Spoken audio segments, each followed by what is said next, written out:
Takeaways from their opening night loss. Vogel said Anthony Davis's post play was unstoppable, and they will continue to feed him. And when Rajon Rondo returns from injury, Vogel envisions the point guard playing 25 to 30 minutes and being able to quarterback the offense no matter who is on the court. So, Shannon, what are you reading into Vogel's comments? Skip, I don't have a problem with them running the offense through AD. Obviously, AD is a tremendous post player. But, Skip, I don't want it to be all about the post. Because when you feed the post, what is everybody else doing, Skip? Standing around. And you see early on in the game when AD was getting the ball in the post and the ball was going in, everything was fine and good. But then what happened when he started missing those shots? Interesting. Boom.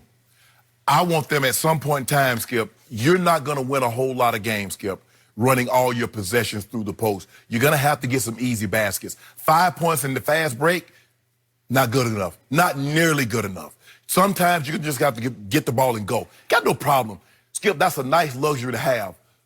What made Golden State so indefensible, Skip, was what? Not only could they shoot the ball from outside, but when the rubber needed to meet the road, we needed a crucial bucket, KD, get out on the block.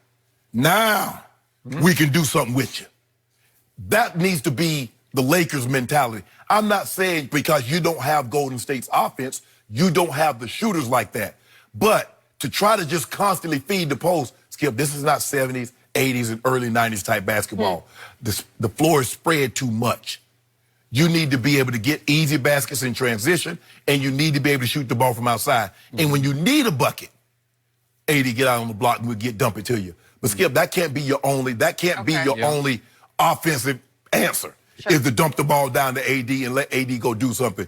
Because you take all the rest of the guys out of a rhythm. Guys are just standing around. What's Bron? So when Bron dumps the ball to AD in the post, what he doing?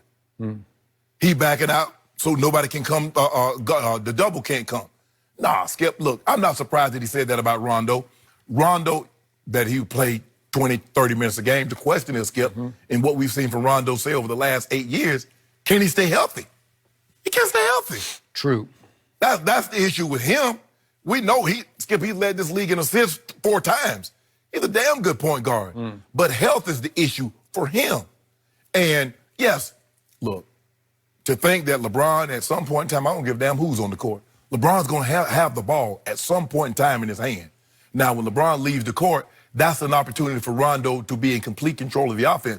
And maybe if you want LeBron to play off the ball, let Rondo run the point, I got no problem with that either. But the problem that I have is that I don't want this to be just a post-up offense. The Shaq days, the Olajuwon, the big post guy, Skip, that's old basketball. That's antiquated basketball, and you're not winning a title like that. So I hope Frank Vogel understands that. Interesting. So I read here on ESPN.com that according to Second Spectrum stats, that Anthony Davis posted up 22 times in his Lakers debut. That was his second most post-ups in any game he has played in the NBA in the last 7 years. That's as far back as the stat goes. Right. 7 years. Second most post-ups. Frank Vogel's quote, I'm going to reread, they couldn't stop him. So whatever works, you go to it again. And we just kept going to him. So Frank, or Shannon, or Les Shannon, please explain to me what happened in the fourth quarter, because I look at these numbers and he took only, Anthony Davis, 2 shots in the fourth quarter, and he missed both of those shots. He got 1 grand total rebound, 1 rebound. He got to the free throw line 0 times, so he was 0 for 0 from the free throw line. And I reread the quote, whatever works, you just keep going to it. Okay? So he posted up 22 times. And I don't know how many times he posted in the fourth quarter, but I don't know. Were there times he posted and then kicked it back out? I don't know.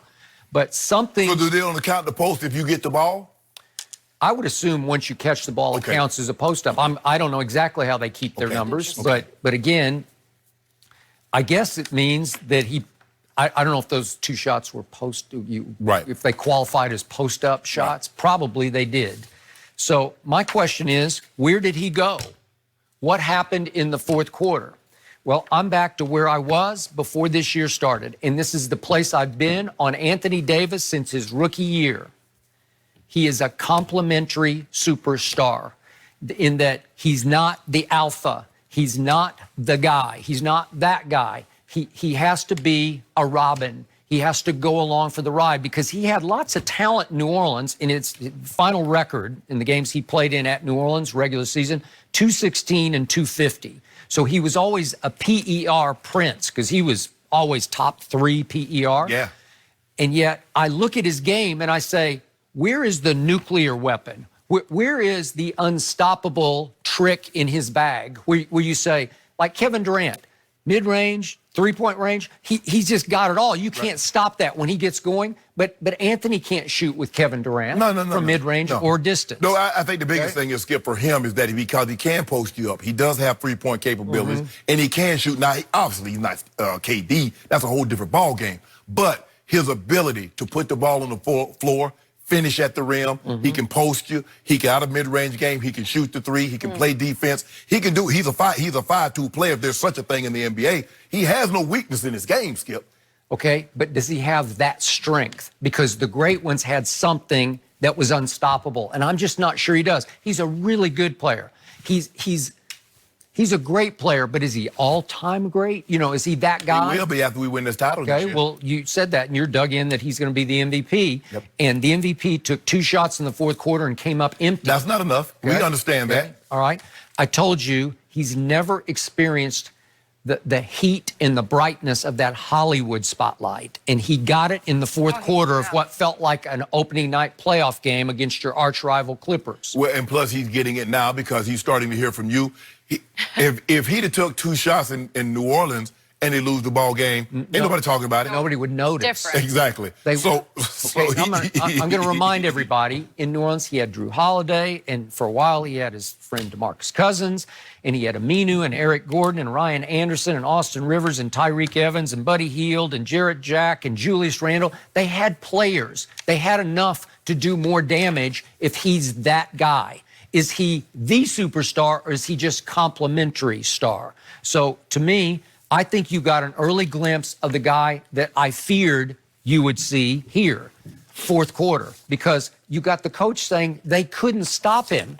Well, then, Frank, what happened in the fourth quarter? A lot goes into that. Maybe we didn't get him the ball enough in position so he can continue what he was doing early on in the ball game. Maybe he needs to do a better job of getting better position so we can feed him like we were doing earlier in the ball game. There's a lot that goes into it. Skip, it's one game. Okay. When have I ever known Skip Bayless to panic? Okay. When have I ever known Skip Bayless to be a prisoner of the moment? Okay, but I'm maintaining my position, which was this is who this guy was.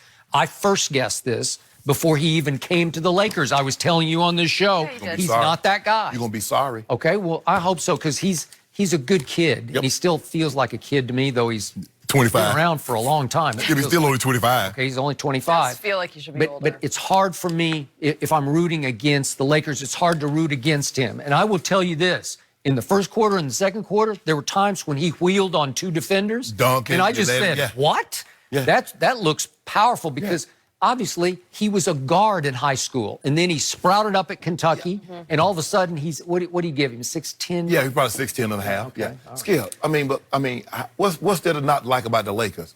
What's there not to like? Yeah. We don't have enough time. Yeah, we got to die. See, I knew you tried to go that brings me to the Rondo point, and Okay. Frank Vogel says he's going to be a quote-unquote major player in our rotation. Yeah. Maybe up to 30 minutes a night. Right. Yeah. Well, then I was all geared up to watch LeBron be Magic Johnson, that he's going to run the point start to finish. That's his new his new role with the new look Lakers, right? That take too much out of us. Well, is it? Yeah, we're gonna get off that ball. Well, start moving around. He was walk dribbling and up the floor too much, and there was too much dribble. AD here. You okay, noticed it's so slow. But guess what? Rondo will get that thing out. Bron gonna be on the wing. AD on the other wing. Okay, well, do you want that? Because that would work. Maybe out of the passing distributing role. No. Skip, the guy's still going to skip. You know what he does. He's still going to have some way. I believe he'll average double-digit assists. Okay, well, I hope so, because he didn't quite get there the other night. No, he had, what, 9, 8? Yeah. I think he had 8, right? Yeah. So, we remember how many assists. we get a 12, and we right there with 10 assists a night. Yeah. All we got to do is get 12. Okay, I'm going to remind you Utah. that was a 92-90 game. with 8:19 left. And we turned it over. We missed a 92. layup. Yeah. By the way, that layup, that still sticks in my psyche. That was when it was a Stop bringing up old stuff. We see no, that. we can't. I want to see it because it scared me. It just scared me. This is still a game. Wait, he shot it completely over the rim, off the glass over the rim. You missed the rim with a layup. It's basically airballing a layup. That's what you just did, right? He missed it. Okay. Guess what, Skip? If you play it tomorrow, does it rewind scare you? Does it scare you? It does not scare because me. we all talked about year 17. Are we going to see a little bit of erosion, a little bit of lost explosion, maybe a little I bit? want to make sure I'm hearing you correctly. So Michael Jordan never missed a layup at any point in time in his career. I never saw him miss one like that. I'm Yeah. sure he left I'm one sure short. we could find one. I'm sure we could. Check the tape. Yeah, we go to. Okay, I'll bet you could check every tape possible, and you could Check him out in find Washington. Jordan trying to shoot it off the glass and missing the rim long. Check him out in Washington. Okay, well, that's not it. I'm talking about Chicago Jordan. He took 3 years off and just came back on a lark. I told you, I dismiss those. I don't. Okay, well, maybe you could don't. find one there. No, yeah. Because he was smoking too many cigars and there's a little too much. He got a little heavy Got there. a little heavy, yeah.